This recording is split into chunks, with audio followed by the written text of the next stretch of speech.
Hey everyone, I want to talk about something that's a little sensitive, but it's real and it's important. And I just want to say this up front. This isn't about judging anyone, diagnosing anyone, or blaming anyone. It's just something I've noticed in human behavior, and it's something I had to learn the hard way. Sometimes people don't just have pain, illness, or limitation. Sometimes they start to build their identity around it. And when that happens, healing doesn't always feel like relief. Sometimes it feels like a threat. Here's what I mean.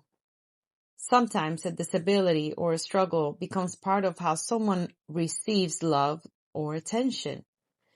Not on purpose, not manipulatively, just neurologically.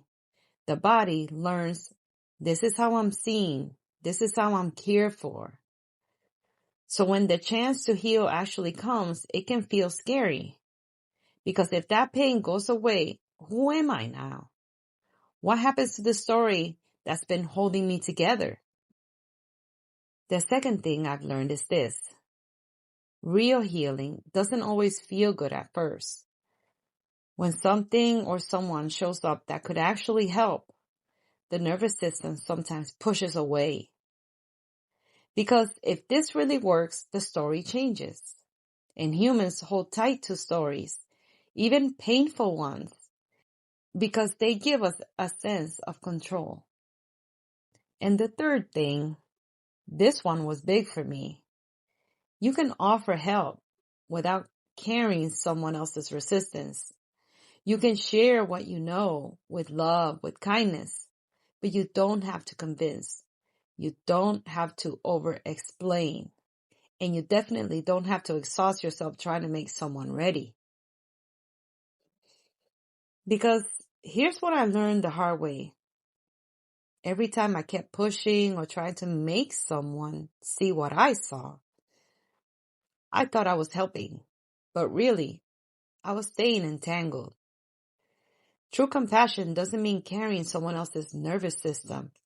It means offering clarity once and then stepping back with respect. That isn't rejection. That's alignment. That's saying, I love you and I trust your path. And this last part really set me free. Stepping back isn't cold. It's not abandonment. It's neutrality. It's saying, I see you, I honor your timing, and I'm not carrying this for you. That's not distance. That's love in balance. So if you've ever felt frustrated or even hurt when someone resists help, please know that doesn't make you unkind. It means you see clearly.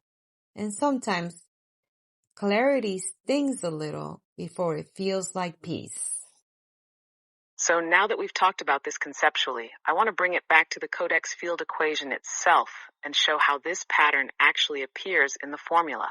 The equation is written as u of x, t, and phi equals the sum of harmonic modes. What that means is that any lived situation, a body, a relationship, an identity, is not one thing. It's the sum of many repeating patterns, many harmonics, all happening at once. Each harmonic has an amplitude, a frequency, and a phase. Now, here's where this topic fits directly into the equation. The amplitude term, an of phi, represents how strong a pattern is. When a condition like pain, illness, or limitation becomes tied to self-worth or identity, that harmonic's amplitude increases. It becomes louder in the system because attention, meaning, and emotional energy are feeding it. The phase term, delta n of phi, represents timing and alignment. When someone repeatedly engages emotionally, explaining, rescuing, reacting, they stay phase-locked with the same pattern. The loop stays synchronized, so it keeps repeating. And phi, the observer coherence, is the key variable. Phi doesn't control the system, but it modulates it. When phi is highly attached, reactive, or emotionally entangled, the observer keeps reinforcing the same harmonic modes. The equation keeps summing the same dominant pattern over and over. When phi shifts, when the observer becomes neutral, regulated, and detached, the amplitude term begins to drop. The harmonic loses energy. The phase relationship loosens. The system is no longer being driven from the outside. From the equation's perspective, this is not abandonment. It's a reduction of input. The pattern either reorganizes on its own or it collapses from lack of reinforcement. So mathematically, emotional detachment isn't coldness. It's a change in boundary conditions. You're no longer feeding energy into a harmonic that has stabilized around limitation. You're allowing the field to settle into a different configuration or reveal that it can't without that external input. That's how the Codex field equation explains this behavior. Identity-based patterns persist not because they're chosen consciously, but because they're continuously amplified and phase-locked through interaction. Change happens when the observer's coherence shifts, and the equation is allowed to resolve differently. Sometimes the most supportive thing you can do is stop engaging in the loop. Not by correcting it, not by questioning it, and not by reacting to it. When someone repeats a symptom over and over, you don't have to enter the conversation. You don't have to validate it, and you don't have to challenge it.